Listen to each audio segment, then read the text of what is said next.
Nie zdołam wam pokazać ciszy, jaka panowała, nie pokażę wam kamiennych twarzy ratowników wpatrzonych w swoją kapitan. Nie wyrażę dostatecznie cierpienia w głosie czy nerwowych tików dłoni. Mogę wam jedynie przekazać jej słowa. Mogę nadać im znaczenie. Mam do was ogromną prośbę. Jak nigdy, udostępniajcie. Udostępniajcie ten materiał nie dla mnie, nie dla moich zasięgów, nie dla kanału. Udostępniajcie, proszę, bym mógł odwdzięczyć się kapitan Ewie za jej otwartość, za to, że obdarzyła mnie szacunkiem w chwili, kiedy ja szacunku dla siebie samego nie miałem. Proszę was, byście przełamali swoją niechęć, byście uwierzyli, że możecie również mieć wkład w poprawę bezpieczeństwa na morzu. Pomóżmy osobom takim jak kapitan Ewa widzieć mniej martwych twarzy. Twarzy, które nie musiały być martwe. Ja zrobiłem wszystko, co mogłem, by słowa kapitan Ewy dotarły do tak szerokiego grona, jak to tylko możliwe. Proszę was, byście mi pomogli. Nie wiem, czy moje działania cokolwiek zmienią. Nie wiem, czy wasze działania mogą cokolwiek zmienić. Ale tak samo kapitan Ewa, otwierając się przede mną tamtego poranka, nie wiedziała, czy jej wysiłek jest cokolwiek warty. Pomóżmy tym ludziom, takim jak kapitan Ewa, którzy stoją za standardami naszych przyzwyczajeń, którzy stoją za standardem bezpieczeństwa, do którego jesteśmy przyzwyczajeni. Pomóżmy tym ludziom oglądać mniej martwych twarzy. Pomóżmy im spać spokojnie. Pomóżmy osobom, które z pomagania innym uczyniły swoją życiową misję. Możecie mieć wpływ na poprawę świadomości nie tylko profesjonalistów, ale każdego, kto znajdzie się na morzu w potrzebie. Każdego, kto jeszcze nie wie, że jego sytuacja może ulec pogorszeniu. Pomóżcie mi przekazać środowisku punkt patrzenia ratownika morskiego na nasze bezpieczeństwo. Dzisiaj to jest moja misja. Kiedy szliśmy do karetki, panowała tak głucha cisza, ja się czułem, jakbym prowadził kondukt pogrzebowy. Krok w krok, krok w krok. Dwóch ratowników medycznych, szczególnie jeden, był bardzo rozmowny. Cały czas tłumaczył, gdzie jedziemy, że tam po drugiej stronie mają bazę, że kapitan już szykuje kawę i śniadanie. No, gadał bez przerwy. On, jeżeli chciał zbudować więź, no to on robił świetną robotę. My nie. Karetka ruszyła tak szybko, że ja zacząłem szukać, że pas zapiąć, a tam nie mogłem znaleźć. A wtedy właśnie ten kolega, który bardzo mocno chorował, odezwał się do mnie pierwszy raz od momentu, kiedy wylał na mnie wiadro pomyj w drodze na holu. Polecam obejrzeć poprzedni odcinek, żeby być lepiej w temacie. Powiedział coś w stylu: raczej kontroli mieć nie będziemy. Mając na myśli kontrolę drogową i żebym dał sobie spokój z szukaniem tego pasa. A ja po prostu siedziałem na tak malutkim zydelku, Ja się bałem, że ja spadnę, a ten kierowca się tam nie cackał. On wiedział, że zdrowych wjedzie, tak to była ostra przejażdżka. Ja nie pozostając dłużny, odpowiedziałem coś w stylu tak, a jak będziemy mieć wypadek, to szybko nam udzielą pomocy.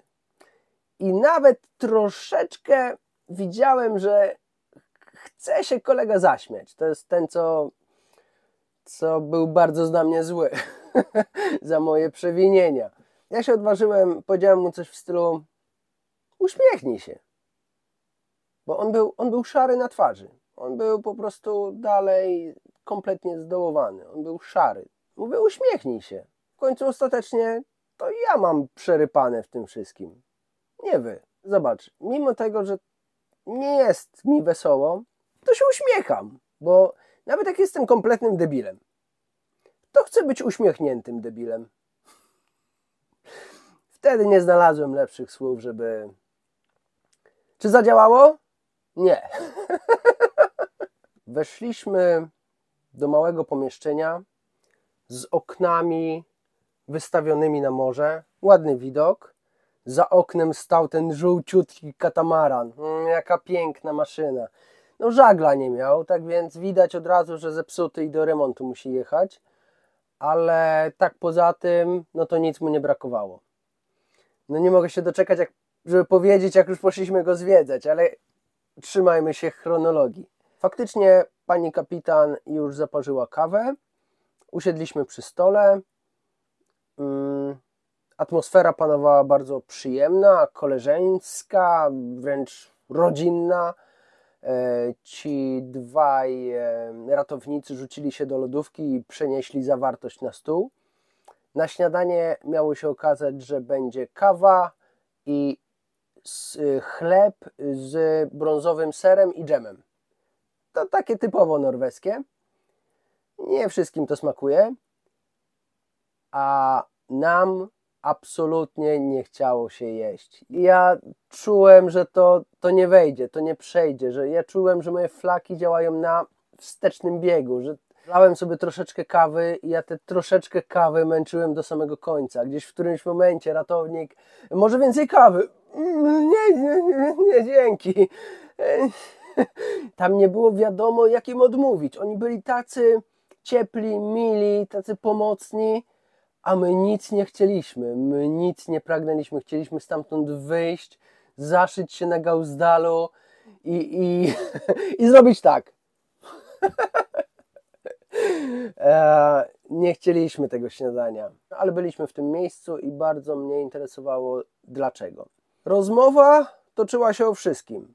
O pracy ich, o doświadczeniach pani kapitan. Dowiedzieliśmy się, że ten ambulans wodny wypływa daleko, daleko w morze, nawet w celu zabezpieczenia, gaszenia platform. To jest naprawdę daleko, to nie jest tam aby łódeczka. No nie myślałem.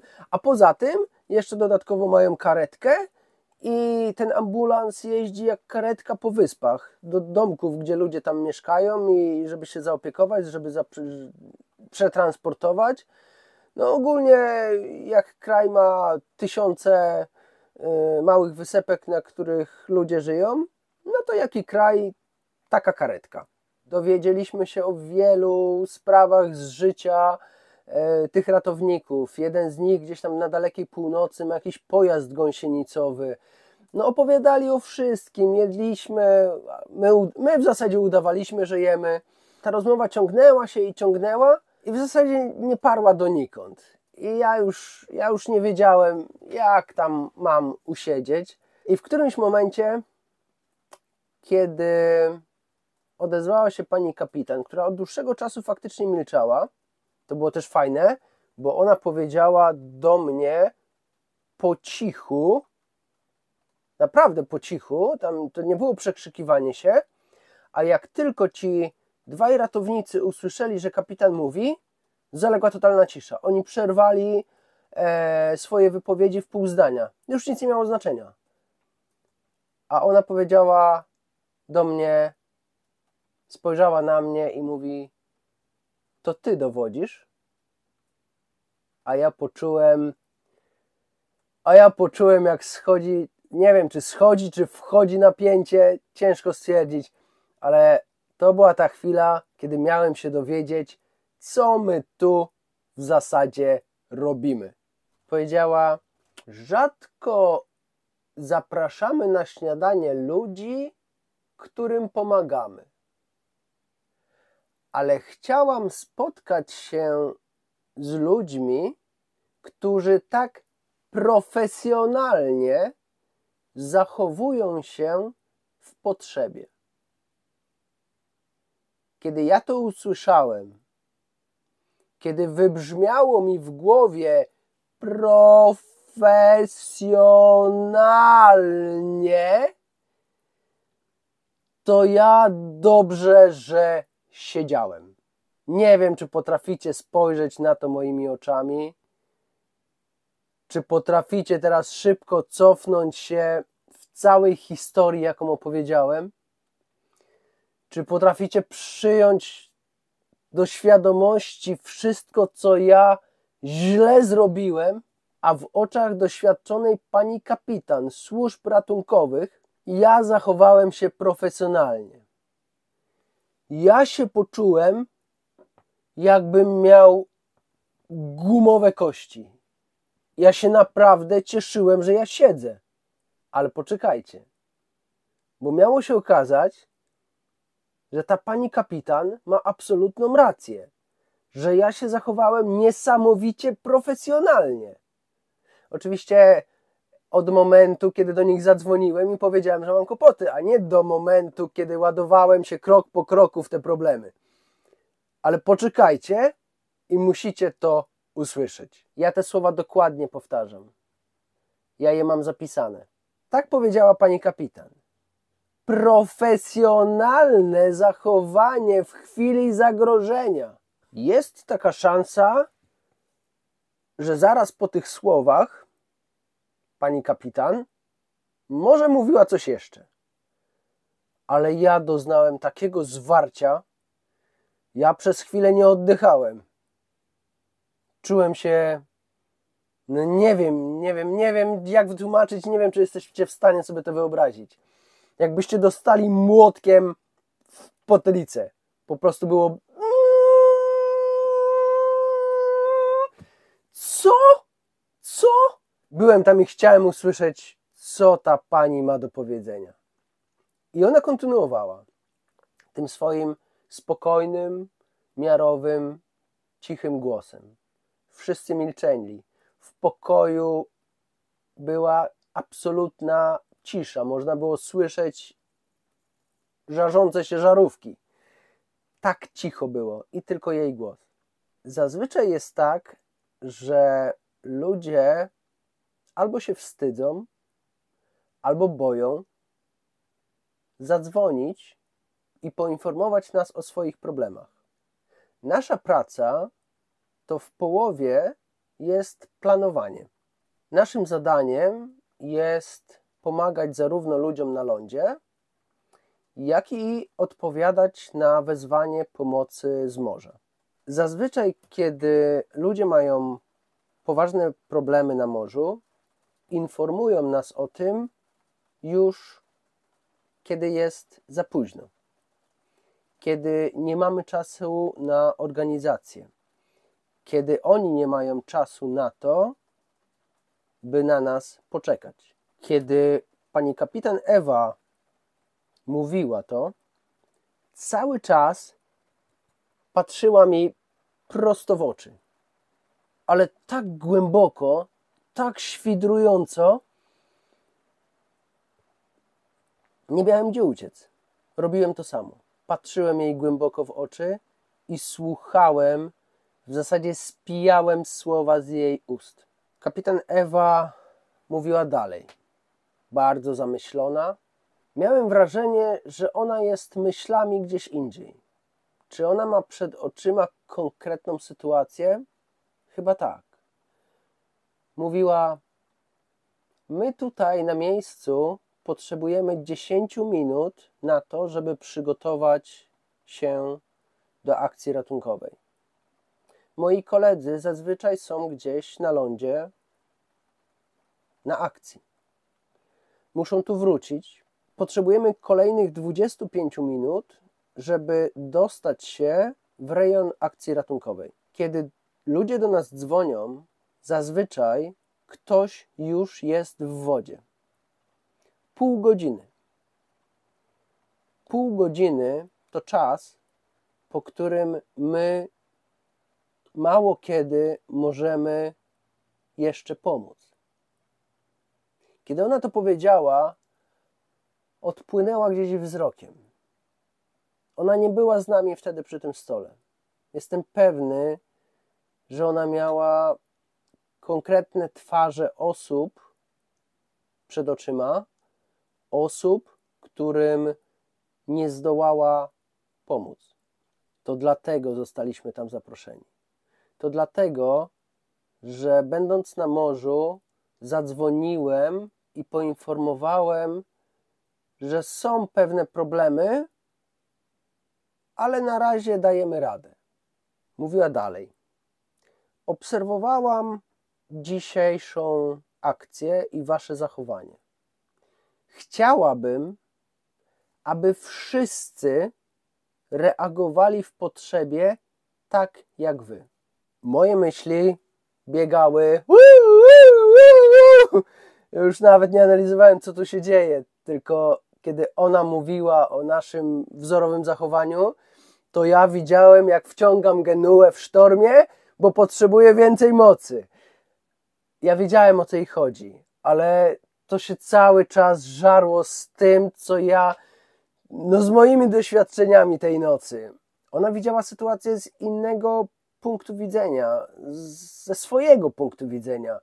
Ja rozumiem, że nie wiedziałem, że aż tak bardzo dobrze się zachowałem, ale rozumiałem, jak bardzo źle się zachowałem. To było niesamowite przeżycie. Ale posłuchajmy, co miała do powiedzenia pani kapitan Ewa. Nasza praca byłaby dużo prostsza i przyjemniejsza, gdyby ludzie zachowywali się tak jak wy. Gdyby zadzwonili i powiedzieli, że mają nawet drobne problemy. Nawet awarię silnika, czy jakąś sytuację, z którą mogą sobie jeszcze poradzić sami, ale żeby jednak nas o tym informowali. Bo w tej chwili jest to drobny problem, ale jeżeli w ciągu godziny sobie z tym problemem nie poradzą, on może narastać. A my potrzebujemy czasu. Bardzo bym chciała, żeby wszyscy tak reagowali, jak wy dzisiejszej nocy. Kapitan Ewa raz jeszcze odpłynęła gdzieś wzrokiem, a mnie po prostu przechodziły ciary. W ogóle jej spojrzenie było nie do wytrzymania. To było takie... Wiecie jakie, nie? Takie.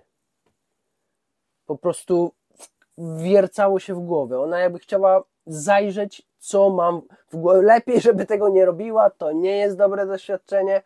Ona znowu gdzieś odpłynęła wzrokiem, pamięcią i mówiła jak nieobecna. My często, kiedy docieramy do tych ludzi, oni już nie mają szans.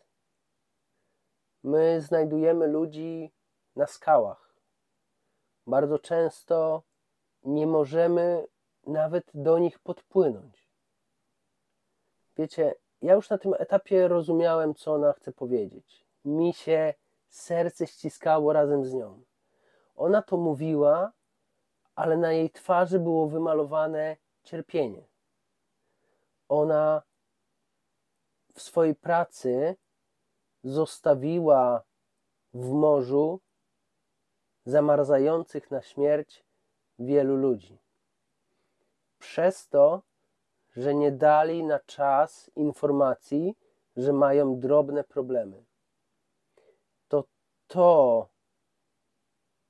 To ta moja decyzja o zadzwonieniu na ląd, o poinformowaniu o tym, że mamy drobne problemy, to ją tak urzekło. My, będąc blisko ludzi rzuconych na skały, możemy tylko patrzeć. Musimy czekać, aż przyleci wezwany helikopter. Ci ludzie umierają na naszych oczach. Tak tłumaczyła pani kapitan. Wiem, że dla niej to było ciężkie wspomnienie, ale mi ciężko było tego słuchać. Gdybym mógł się zapaść, zapadłbym. Nie byłem ani trochę z siebie dumny, nie czułem żadnej narastającej euforii. Ja się bałem słuchać tego, co ona mówi. To było najstraszniejsze śniadanie w moim życiu. Pani kapitan doszła do sedna. Po jakimś czasie wróciła ze swoich obrazów, spojrzała prosto na mnie i już takim innym głosem, jakby się trochę ocknęła, mówi: wy zareagowaliście bardzo profesjonalnie. My nie jesteśmy służbą, której należy się obawiać. Kiedy dzwonią ludzie z morza i informują o problemach, my nie pozostajemy bierni.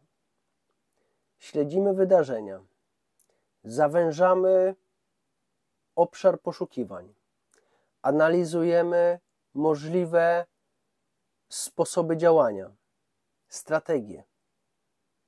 Nie przestajemy pracować. Kiedy dzwoni ktoś z morza i informuje nas, tak jak wy, o problemie, cały czas monitorujemy waszą sytuację. Jesteśmy gotowi. W chwili, gdybyście poinformowali nas, że sytuacja się pogorszyła, jesteśmy w stanie bardzo szybko, bardzo skutecznie podjąć działania ratowania waszego życia. To próbowała przekazać mi pani kapitan Ewa. Ale zrobiła to w tak dosadny sposób, tak bolesny i namacalny, że ja tego do końca życia nie zapomnę.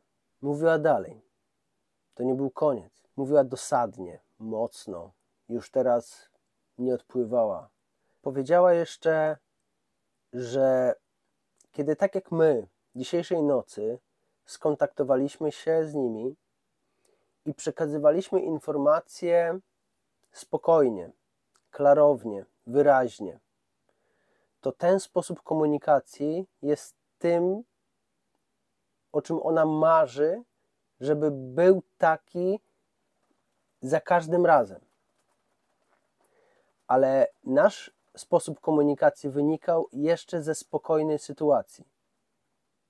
Natomiast kiedy łódka tonie, nabiera wody, kiedy człowiek jest w wodzie, to ten kontakt na radiu z ich perspektywy to jest jeden wielki krzyk, gdzie bardzo często dochodzi adrenalina, dochodzi panika, dochodzą niezrozumiałe słowa padające na radio. Pojawiają się próby wydobycia tych informacji, ale załoga spanikowana w ferworze walki, wyciągania może już kogoś z wody, nie działa tak jak powinna.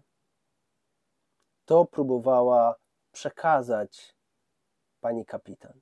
I w zasadzie ja teraz próbuję przekazać wam tą wiedzę. To chyba jest taka moja powinność. Ona powiedziała mi coś bardzo ważnego, a ja mówię to dalej. Ja to powtarzam. Niech to chociaż, gdybyście mieli wszystko inne zapomnieć, z całej serii moich nagrań, z całego kanału, z wszystkich filmów, to żebyście chociaż tylko tą jedną rzecz zapamiętali. Kiedy skończyła mówić, zapadła niesamowita cisza. Odezwałem się pierwszy. Powiedziałem, że rozumiem. Bo rozumiałem. Tamtego ranka pierwszy raz czułem, że coś rozumiem. ale dodałem wtedy też zgodnie z prawdą i własnym przekonaniem, że ja nie czuję, żebym tej nocy zrobił cokolwiek dobrego. Że czuję się jak przegrany człowiek. Wtrącił się wtedy jeden z ratowników siedzących z obok i powiedział coś, co wryło mi się też w pamięć. Powiedział, że jesteście tutaj bezpieczni, a to oznacza, że wszystko zrobiliście tak, jak trzeba było to zrobić. Chcę się w to wierzyć w pewien sposób, ale prawda jest zupełnie inna. Chociaż dobrze było to usłyszeć. Z ich perspektywy ratowników faktycznie, mimo że wyszliśmy w morze, to o własnych siłach zdołaliśmy z niego wrócić. W moich oczach w to morze nigdy nie powinniśmy wychodzić. Pani kapitan Ewa jeszcze nie dała mi spokoju. Mówiła dalej. Moją uwagę zwrócił wasz pierwszy kontakt z nami. Ja szybko wróciłem pamięcią. Tak, wiedziałem co mówiłem, wiedziałem jak się zachowywałem. To był ten pierwszy kontakt, gdzie Lima, Alfa, wymieniałem cały kod. To było to pierwsze wezwanie, gdzie analizowałem każde słowo, gdzie wypowiadałem głośno, wyraźnie, powoli, skupiony na tym, żeby wszystko zrobić dobrze. To zwróciło jej uwagę. Właśnie wtedy zwróciłam na was uwagę. A ja szybko wtrąciłem, bo to zaczynało mnie troszeczkę intrygować. Pewna kwestia. Powiedziałem tak, ale ja nie wzywałem pomocy. Kiedy tylko skończyłem upewniać ich, że ja nie wzywałem pomocy, od razu wyszli z ripostą.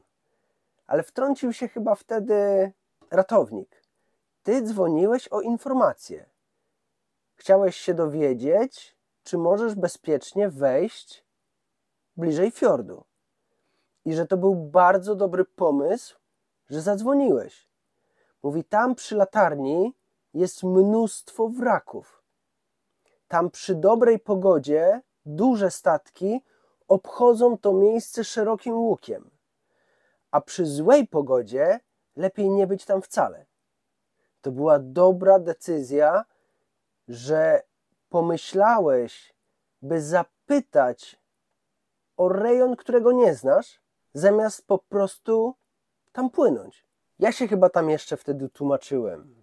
Przerwała mi pani kapitan, mówiąc, my bardzo dobrze znamy te wody, ale nikt z nas, mimo naszej wiedzy, nie mógł odpowiedzieć tobie, czy ty dasz radę tam wejść. A ja w tym momencie poczułem się jak największy głupek.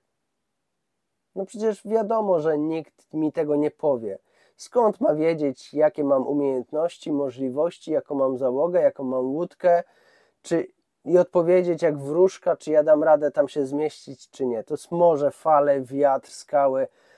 A ja głupi liczyłem na to, że zadzwoni i oni mi powiedzą, tak, dasz radę, jedziesz śmiało za latarnią w prawo i wtedy cały czas prosto. I w zasadzie wtedy zdałem sobie sprawę, że miałem nadzieję, że ktoś mi odpowie na to pytanie. Ale z drugiej strony dzisiaj nie wiem, czy to było tak naprawdę to. Czy ja po prostu chciałem bardzo poinformować jednak o swoim położeniu, a jakieś pytanie musiałem mieć przygotowane. Chyba ta druga wersja jest bliższa prawdy. Ta rozmowa gdzieś w tym momencie się skończyła. Czułem się dumny, że zrobiłem bardzo profesjonalnie to wszystko na morzu. Nie. Tamtego dnia ani trochę nie czułem się dumny z tego, co zrobiłem. Tak wyglądały moje początki. Ta noc przyniosła mi niesamowity pakiet doświadczeń. W jakiś sposób, jeżeli potraficie to zrozumieć, ja przeszedłem tam swój chrzest bojowy. Po tej nocy poczułem w sobie ogromne pokłady pewności, że w sytuacji kryzysowej na morzu będę potrafił walczyć, że się nie poddam, że reaguję w ten właściwy, bojowy sposób, że nie panikuję, że nie uciekam przed wyzwaniami. Tego nauczyłem się tej nocy. I to jest chyba jedyny pozytywny aspekt tych doświadczeń. Nigdy więcej już nie popełniałem takich głupot. Nie takich. Po śniadaniu padło hasło: a chcecie zobaczyć nasz katamaran? No ba! Jest żółty na zewnątrz, a w środku jest czarny jak Enterprise.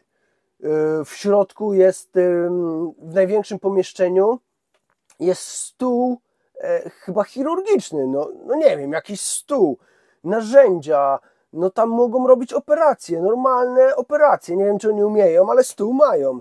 Kabina kontrolna, sterówka, wow! No wszystko w szkle dotykowe, Warp 10, jest Warp 10, po prostu no bajka, no to jest maszyna nieziemska, ja wam tego nie opowiem, bo tego się po prostu nie da opowiedzieć. To czułem się naprawdę jakby był w statku kosmicznym. Dostaliśmy ręczniki, wskazano nam drogę do łazienki, gorący prysznic, ciepła woda, słodka, która nie chce cię zabić. Jaka to była odmiana! A ręczniczki takie grube, w hotelach takich nie ma, takie... No, jakie to były ręczniczki. Może one były normalne, ale jak ja widziałem ciepłą wodę, mydło i ręcznik, to dla mnie to był jaki luksus! W zamian za wasze zaangażowanie podzielę się z wami pewną tajemnicą. Wtedy na morzu, w nocy, kiedy siedziałem przy sterze, a moja załoga dzielnie walczyła, by wykonać karkołomne polecenia, w pewnym momencie uderzyła w jacht fala. To była wyjątkowa fala. Wbiła się głęboko w kokpit, dostała się do wewnątrz i ku mojemu zdziwieniu nie przelała się. Zatrzymała się tuż obok mnie. Otoczyła mnie swoimi mokrymi ramionami, niemalże czule. Widziałem, jak jej szczyt rozwiewa wiatr w świetle księżyca. Nachyliła się powoli do mnie, do ucha i wyszeptała: lubię cię. Naprawdę lubię cię, młody, dzielny żeglarzu. Ale albo zmądrzejesz, albo cię zabiję. Proszę was, udostępniajcie. Pomóżcie mi zabrać słowa kapitan Ewy do uszu tych, którym słowa te mogą uratować życie. Pomóżcie mi przełamać ego ludzi, którzy w sytuacji kryzysowych nie decydują się, by poprosić o pomoc. Pomóżcie mi dotrzeć do każdego, kto potencjalnie może stanąć w sytuacji drobnych trudności na morzu. Drobnych trudności, które mogą ewoluować do poważnych, a w konsekwencji do zagrożenia życia. Proszę was, byście to wy w pierwszej kolejności przełamali opór i wstyd. byście przełamali własną niechęć do angażowania się w pozornie nie wasz problem. Proszę was, byście zaangażowali się nie mniej jak ja.